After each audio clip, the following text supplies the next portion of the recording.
ushuru en yorango manyalo miyo ohala bedo marach sani.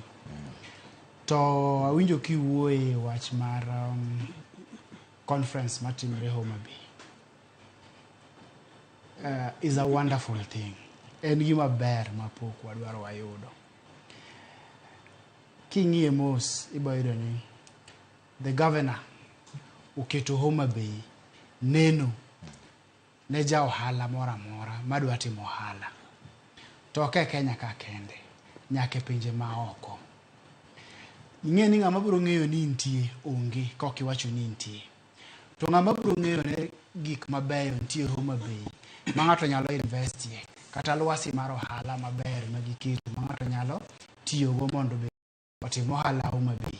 Ka ok owuoye ng'ama biro wuoyo otimre nadi onge. Tiende no miyo Homa Bay gima wadendo gi lugha mar kizungu ni visibility.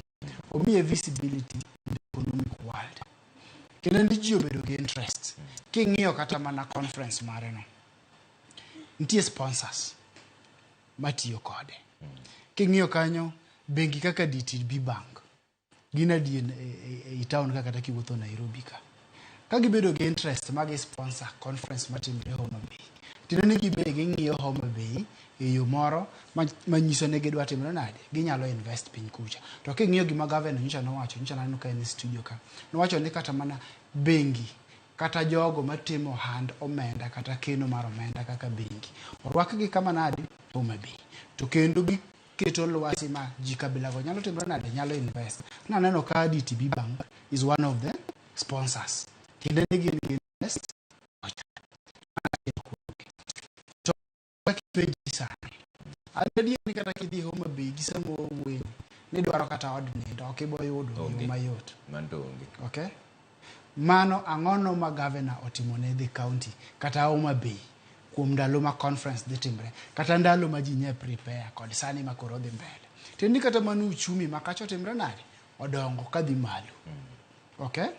To sama wan gi sponsors mano nyisi ni gibende nitie gima gineno kata jok madwa dhi invest nitie gima gineno momiyo gidwa dhi invest kanyo.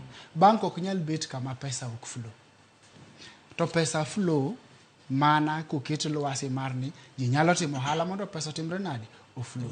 Koro te nitie jok ma pod mag ohala moko manyalo timre nade manyalo timo banking kata potentiality nitie ni gidhi timo ohala to bengi nyalo thrive. Koro gikuom mano wamor gi mano.